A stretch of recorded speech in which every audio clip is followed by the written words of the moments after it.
ஒரு நாட்டுடைய போர் வீரன் ஒரு நாள் ஒரு ஞானியை பார்க்கறதுக்காக ஒரு இடத்துக்கு போகிறாரு.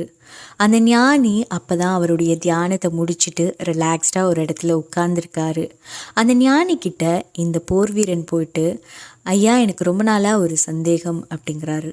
என்னப்பா உன்னோட சந்தேகம் அப்படின்னு சொல்லி அவர் கேட்கும் பொழுது, இந்த சொர்க்கம் நரகம் இந்த மாதிரிலாம் சொல்கிறாங்களே இதெல்லாம் உண்மையா அப்படின்னு கேட்க, ஆமாம் எதுக்காக இந்த கேள்வி நீ கேட்குற அப்படின்னு சொல்லி அவர் கேட்க, நான் சில பேரை வெட்டி வீழ்த்திட்டு வந்திருக்கேன் இல்லையா, அப்போது நான் நரகத்துக்கு போயிடுவேனா, இல்லை அதெல்லாம் ஒரு கட்டுக்கதையா, சொர்க்கம் அப்படின்னு ஒன்று இல்லவே இல்லை தானே, நரகம் அப்படின்னு ஒன்றுமே இல்லை தானே. என்னை சுற்றி இருக்கக்கூடிய சில பேர் எனக்கு ஒரு அட்வைஸை கொடுத்தாங்க. என்ன அப்படின்னா, நீ ஒரு ஞானியை கூட போய் கேட்டுப்பாரு, நீ இத்தனை கொலை பண்ணிகிட்ருக்க, இந்த கொலையெல்லாம் போரில் பண்ணதா நீ சொல்லிகிட்ருக்க, ஆனாலும் உனக்கு கண்டிப்பாக தண்டனை கிடைக்கும், நீ நரகத்துக்கு தான் போவ அப்படின்னு சொல்லி எல்லாருமே எனக்கு சாபம் கொடுக்குறாங்க.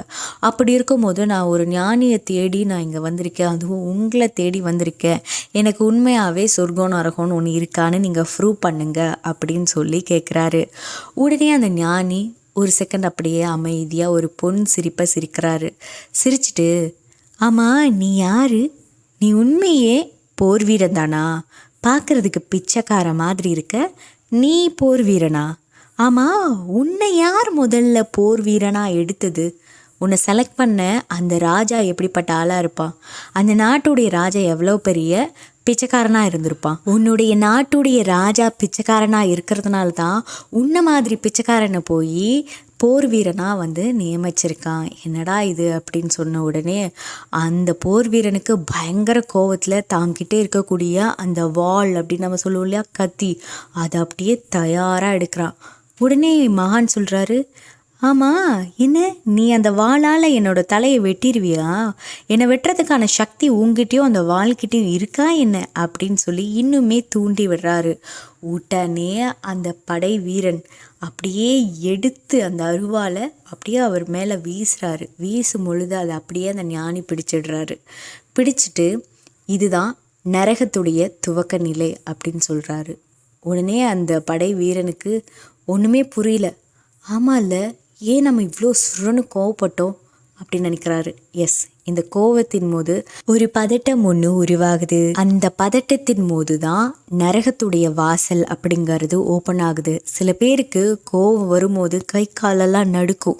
அந்த நடுக்கிற நேரத்தில் அவங்க என்ன செய்கிறாங்கன்னு அவங்களுக்கே தெரியாது. பின்னாடி அவங்க வருத்தப்படுவாங்க. இதுதான் நரகம் அப்படின்னு சொல்கிறாங்க. ஸோ இந்த கதையிலேருந்து நம்ம என்ன பார்க்க போகிறோம் அப்படின்னா, என்னோடய ஸ்டூடெண்ட்ஸ் நிறைய பேர் எனக்கு ரொம்ப ரொம்ப கோவமாக வருது, கோவத்தில் என்ன பேசுகிறேனே தெரியாமல் பயங்கரமாக திட்டி விட்டுறேன், அதுக்கப்புறம் உட்காந்து ஏன்டா அவங்கள திட்டணும் அப்படின்னு சொல்லி ரொம்ப யோசிக்கிறேன் மேம், இப்போ நான் என்ன தான் பண்ணுறது, இந்த கோவத்தை கொஞ்சம் கொஞ்சமாக கம்மி பண்ணணும், அதற்கு ஏதாவது வழி இருக்கா அப்படின்னு சொல்கிறாங்க. எஸ், நிச்சயமாக வழிகள் இருக்குது. கோவத்தை குறைக்கிறதுக்காகவும் கோவத்தை கையாளுறதுக்காகவும், அதுவும் சரியான முறையில் கையாளுறதுக்கான வழிகளை பின்னாடி பார்க்கலாம். ஆனால் அதற்கு முன்னாடி இந்த கோவத்தில் 2 வகை இருக்குது. அந்த 2 வகை என்னென்ன அப்படிங்கிறத இப்போ நம்ம பார்த்தோன்னா தான் உங்ககிட்ட என்ன மாதிரியான வெரைட்டி கோபம் இருக்குது அப்படிங்கிறத உங்களால் புரிஞ்சுக்க முடியும். இதில் முதல் வகை கோபம் என்ன அப்படின்னு சொன்னால் முன்கோபம். 2வது கோபம் என்ன அப்படின்னு சொன்னால் வன்மம். இந்த முன்கோபம் பற்றி உங்களுக்கு தெரியுமா? ஒரு மனுஷன் ஏனே தெரியாது டக்குன்னு கோவப்பட்டுருவார். ஏனே தெரியாது, இந்த பொருள் ஏன் இங்கே வந்தது, இந்த பொருளை நான் எத்தனை மணிக்கு நான் அங்கே கொண்டு போய் வைக்க சொன்னேன், நீ ஏன் இன்னும் செய்யலை அப்படின்னு உடனே வார்த்தைகளை அள்ளி வீசிடுவாங்க. நான் நினச்சது இப்போ நினச்ச நேரத்தில் நடக்கலை அப்படின்னா நீங்கள்லாம் எதுக்கு அப்படின்னு சொல்லி உடனே ஆன் த ஸ்பாட்டில் கோவப்பட ஆரம்பிச்சிடுவாங்க. முன்னாடி யார் இருந்தாலும் அவங்களுக்கே கண்ட்ரோல்டு இல்லாமல் அடிச்சிடுவாங்க. அது மட்டும் இல்லை, சில பேர் கொலை கூட பண்ணிடுவாங்க. ஸோ இந்த மாதிரி முன்கோபம் இருக்கக்கூடிய ஆட்களுடைய மூளையுடைய வைப்ரேஷன் லெவல் எவ்வளோ இருக்கும் அப்படின்னு சொன்னால், அதாவது காமா ஸ்டேஜை தாண்டி ஒரு அதிர்வலை இருக்கும் அப்படின்னு சொல்கிறாங்க. காமாவே பார்த்திங்க அப்படின்னா 30லேருந்து 35க்குள்ளே இருக்கக்கூடிய அதிர்வலைகளை உட்படுத்தினது. ஆனால் அந்த காமாவுக்கு மேலே போச்சுன்னா என்ன ஆகும்? 50 இருக்கலாம், 60 இருக்கலாம். ஓகேங்களா? அதாவது அதிர்வலைகளுடைய எண்ணிக்கையை சொல்கிறேன். ஸோ இந்த முன்கோபத்தினால வர விளைவுகள் என்ன அப்படின்னா, ஆன் த ஸ்பாட்டில் ஒருத்தவங்களை திட்டுறதுனால என்னடா இவன் மூஞ்சில் அடித்த மாதிரி பேசிட்டானே அப்படின்னு சொல்லி நம்மளை விட்டு விலகி போகிறதுக்கு சான்சஸ் இருக்குது. இன்னொரு பக்கம் பார்த்திங்க அப்படின்னா, முன்கோபப்படுறதுனால சில பேர் என்னடா இவன் என்ன பேசிகிட்டே இருந்தோம் திடீர்னு அடிச்சிட்டான் அப்படின்னு சொல்லி அவனும் திருப்பி அடிக்க ஆரம்பிச்சிடுவான். உனக்கு முன்கோபம் அதிகம், அதனால் நீ என்ன அடிச்சிட்ட, நீ என்னை அடித்த உடனே என்னோட முன்கோபம் ஸ்டார்ட் ஆகிடுச்சுல்ல, நான் உன்னை அடிக்காமல் விடுவேனா அப்படின்னு சொல்லி அவன் நம்மளை அடிச்சிடுவான். அதுவே ரிலேட்டிவ்ஸில், அதாவது நம்மள சொந்தக்காரங்களை இருப்பாங்க இல்லையா, பர்சனல் ரிலேஷன்ஷிப்பில் இருக்கவங்கள நம்ம திட்டினோம் அப்படின்னா திட்டுவாங்க. அவங்க சே இவன் இப்படியே தான் எப்போ பார்த்தாலும் பேசிகிட்டே இருக்கான், எப்போ பார்த்தாலும் திட்டிகிட்டே இருக்கான் அப்படின்னு சொல்லி அவங்களுக்கு பழகி போயிடும். ஆனால் மன அளவில் இருந்து அவங்க வெறுத்துருவாங்க.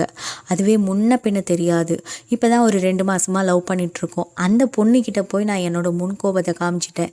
அந்த பொண்ணு என்னன்னா, ஐயோ உன்ன மாதிரியான ஒரு ஆள்கிட்ட நான் வாழ முடியாது, இன்னும் பயங்கரமாக கோவப்படுற, நாளைக்கு என்னை கொன்று போட்டுட்டுனா நான் என்ன பண்ணுறது அப்படின்னு சொல்லிட்டு ஓடிட்டா மேம். ஸோ இதனால் என்ன பண்ணுறது, ஏன்னா என் ஃபேமிலி மெம்பர்ஸ்க்கு தெரியும் நான் திட்டிட்டேன் அப்படின்னா மறுபடியும் அதை சரி பண்ணிவிடுவேன். ஆனால் என்னோட லவ் பண்ணுற பர்சனுக்கு எப்படி மேம் தெரியும், அவனுக்கு முன்கோபம் ஜாஸ்தி, மற்றபடி அவன் ரொம்ப நல்லவன். இந்த மாதிரிலாம் யார் சொல்லுவாங்கன்னு யோசிச்சு பாருங்கள். நம்மளுடைய சொந்தக்காரவங்க, நம்ம ஃபேமிலி மெம்பர்ஸ், அதாவது நம்ம பர்சனலாக யார் கூடலாம் ரொம்ப கனெக்ஷனில் இருக்கோமோ அவங்கெல்லாம் தான் சொல்லுவாங்க. ஆனால் இந்த வெளி உலகத்தை பொறுத்த வரைக்கும் முன்கோபப்படுறியா, நீ முன்கோபப்படு, நானும் படுவேன், இந்த மாதிரி தான் இருக்கும். ஸோ அதனால் கரண்ட் சுச்சுவேஷனில் ஒரு விஷயம் வந்துருச்சு அப்படின்னா உடனே கோவப்பட்டோம் அப்படின்னா அந்த இடத்துல எல்லாமே சொதப்பலாம் முடிஞ்சிடும். நம்ம ஃபேமிலி சைடில் இருந்து தான் நம்ம எப்போவுமே முன்கோபத்தை ஸ்டார்ட் பண்ணுவோம்.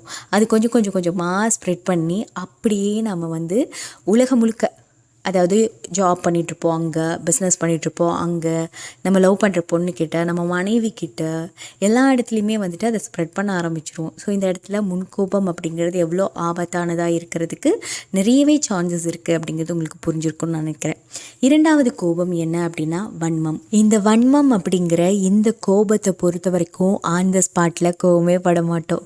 நமக்கு பிடிக்காத ஒரு விஷயத்த ஒருத்தவங்க பண்ணுறாங்க அப்படின்னாலும், அப்படியா, சரி, ஓகே, பண்ணிடுறேன், நீங்கள் சொல்லிட்டீங்கல்ல, நான் பண்ணிடுறேன் அப்படின்னு சொல்லிட்டு அந்த பக்கம் போய் இவனெல்லாம் ஒரு ஆளுன்னு எனக்கு வேலை வைப்பானா, இவனெல்லாம் ஒரு ஆளுன்னு எனக்கு வேலை வைப்பான், நான் அதை செய்யணுமா, ஐயோ இப்படி நடக்குதே அப்படின்னு சொல்லி தனக்குள்ளேயே புலம்புவோம்.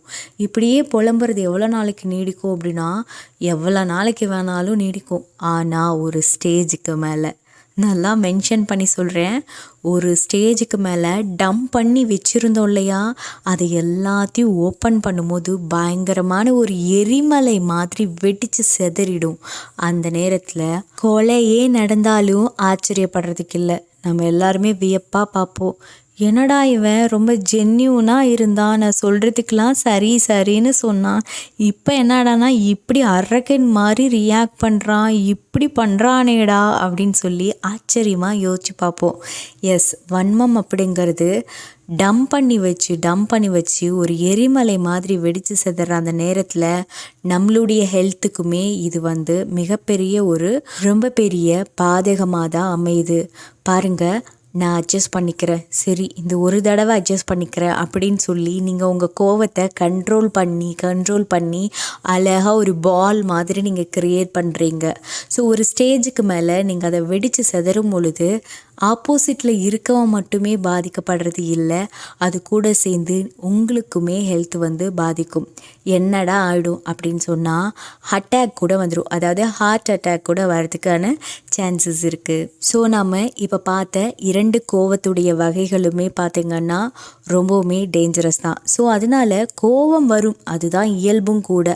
ஆனால் அதை நம்மளோட கண்ட்ரோலில் வச்சுக்கிறது ரொம்ப ரொம்ப ரொம்ப அவசியமான ஒன்று. ஸோ அதை கண்ட்ரோலில் வச்சுக்கிறதுக்கான சிறந்த வழிமுறைகள் என்ன அப்படிங்கிற 2 வழிமுறைகளை தான் நம்ம இப்போ ஷேர் பண்ண போகிறோம். சில பேரை நம்ம பார்ப்போம், என்னடா இவனுக்கெல்லாம் கோவமே வராதா, இவனுக்கெல்லாம் சூடு சொரணியே இல்லையா, இவன் பாரு எப்படி இருக்கான், கொஞ்சம் கூட கோவமே பட மாட்டேங்கிறான், ஜடமாடா இவன், அப்படியெல்லாம் தோணும். அவங்களுக்குள்ளெல்லாம் கோவம்னு ஒன்று உருவாகவே இல்லைன்னு நினைக்கிறீங்களா? நிச்சயமாக உருவாகும். அதே மாதிரி அந்த கோவத்தை அவங்க டம்ப் பண்ணி வைக்கிறதுனால அது வன்மமாக உள்ளே இருக்குன்னு நினைக்கிறீங்களா? நிச்சயமாக இருக்காது. ஏன் அப்படின்னு சொன்னால் அந்த கோவத்துக்குள்ளே இருக்கக்கூடிய தன்மையை அவங்க நல்லா உற்று பார்க்குறாங்க. இந்த கோவத்துக்குள்ளே இருக்கக்கூடிய அந்த சக்தியை உற்று பார்க்குறது அப்படிங்கிறது சாதாரணப்பட்ட விஷயமே கிடையாது.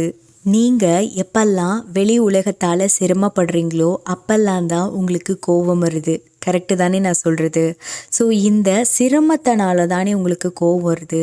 அப்போ இந்த சிரமம் உங்களுக்கு பிடிக்கல, இந்த சிரமம் உங்களுக்கு வேதனையை கொடுக்குது. அப்போது நீங்கள் வேதனையே பட வேண்டாம். அதற்காக யாரையும் குறை சொல்ல வேண்டாம். இவனால தான் எனக்கு இப்போ டென்ஷன் ஆகுது, இவன் இப்படி பேசினதுனால தான் நான் திட்டுறேன், எனக்கு கோபம் வருது அப்படின்னு யாரையும் குறை சொல்ல வேண்டாம். அதற்கு பதிலாக உணர்ந்து பாருங்கள்.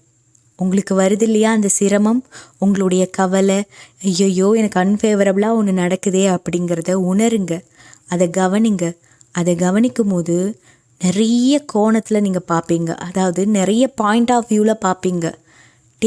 இப்படி ஒன்று இருக்குல்ல, அந்த ஆங்கிளில் பார்த்தா அப்படி ஒன்று இருக்குல்ல அப்படின்னு சொல்லி பலதரப்பட்ட விதமாக நீங்கள் யோசிப்பீங்க.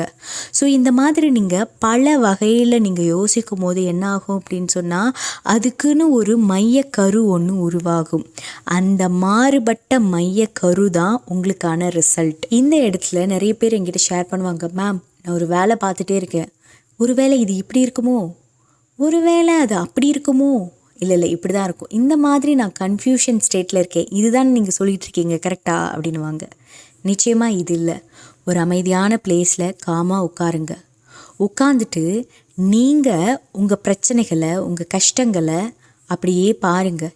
எதெல்லாம் உங்களுக்கு பெயின் கொடுக்குது, எதெல்லாம் உங்களுக்கு கோவத்தை வர வைக்குது அப்படிங்கிறத பல ஆங்கிளில் நீங்கள் பாருங்கள். அந்த பல விதமான கோணங்களில் நீங்கள் பார்க்குறீங்க இல்லையா, அது எல்லாமே ஒரு புள்ளியில் வந்து நிற்கும். அந்த புள்ளி 2, 3, 4 அப்படியெல்லாம் இருக்காது. இதுதான் ரிசல்ட், அதுதான் ரிசல்ட், அதுவாக தான் இருக்கும் ரிசல்ட், அப்படிலாம் இல்லை. அது எல்லாமே ஒரே புள்ளியில் வந்து இணையும்.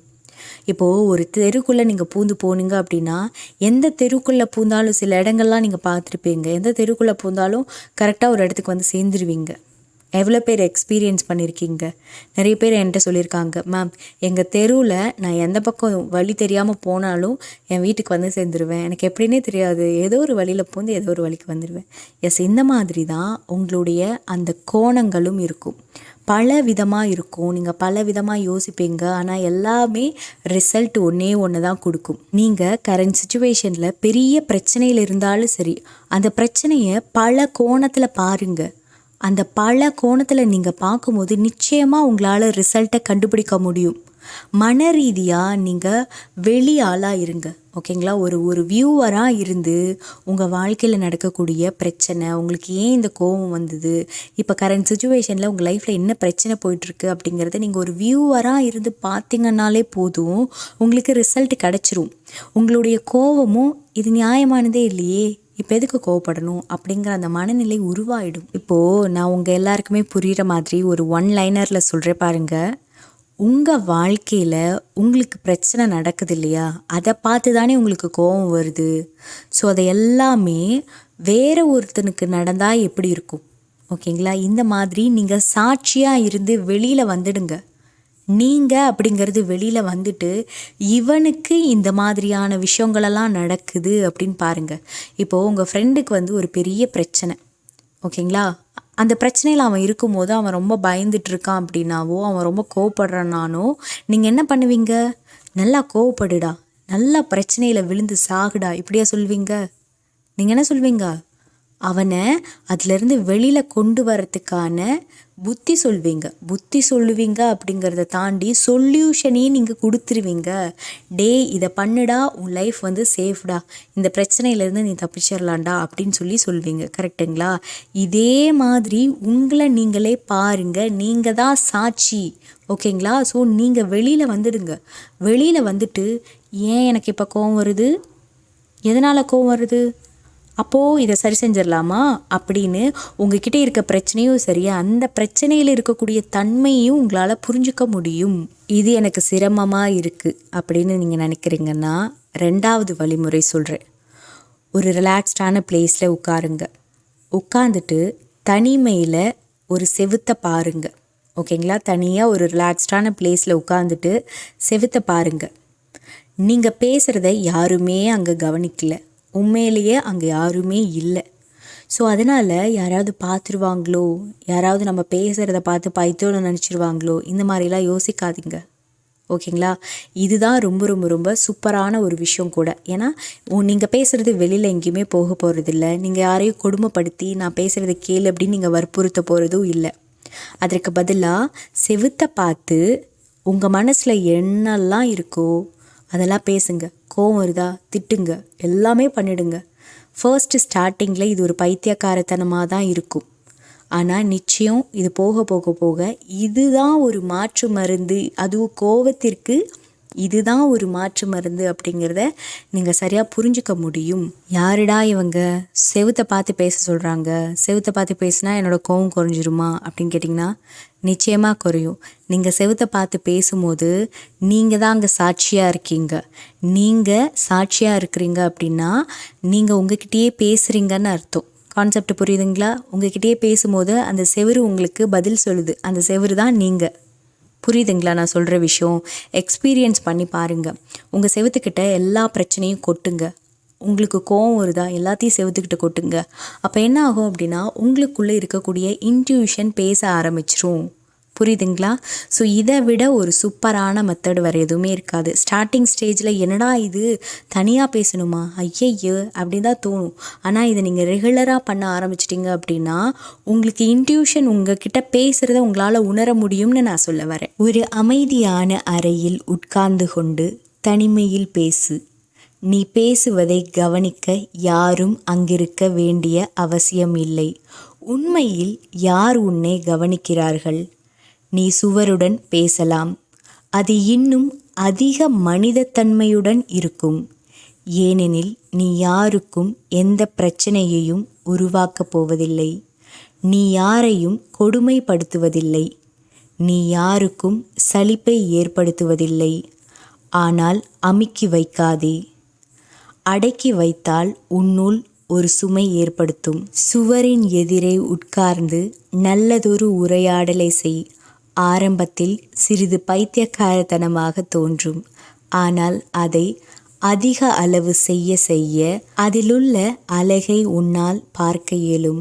அதில் குறைந்த அளவு வன்முறையே உள்ளது. அது யாருடைய நேரத்தையும் வீணடிப்பதில்லை. ஆனால் அது அதே வழியில் அந்த வேலையை செய்கிறது. பின்வரும் நாட்களில் நீ சுமையை குறைந்ததை உணர்வாய். சுவருடன் நடக்கும் நீண்ட நேர பேச்சுக்கு பின் நீ மிக மிக தளர்வாக உணர்வாய். மக்கள் ஒவ்வொருவரும் சுவருடன் உரையாட ஆரம்பித்து விட்டால் இந்த உலகமே இன்னும் சிறப்பானதாக மாறும். முயற்சி செய்து பார். இது ஒரு ஆழமான தியானமாகும். சுவர் கவனிப்பதில்லை என்று மிகவும் நன்றாக தெரியும். ஆனால் அது ஒரு பொருட்டல்ல. இது ஒரு நல்ல தியானமாக உன் மனதிற்கு அமையும். ஸோ இது சம்மந்தமாக உங்களுக்கு வேறு ஏதாவது டவுட் இருக்குது அப்படின்னு சொன்னால் கீழே கமெண்ட் பாக்ஸில் எங்கிட்ட கேளுங்க. அல்லது என்கிட்ட பர்சனலாக லைஃப் கோச்சிங் எடுத்துக்கணும், அல்லது லா ஆஃப் அட்ராக்ஷன் சம்மந்தப்பட்டமான classes, love attract, money attract, job attract, இது போல் ஏதாவது உங்களுக்கு வாண்டட் இருக்குது அப்படின்னு சொன்னால் கீழே டிஸ்பிளே ஆகிருக்கக்கூடிய நம்மளுடைய வாட்ஸ்அப் கான்டாக்ட் நம்பருக்கு மெசேஜ் பண்ணுங்கள். தேங்க்யூ.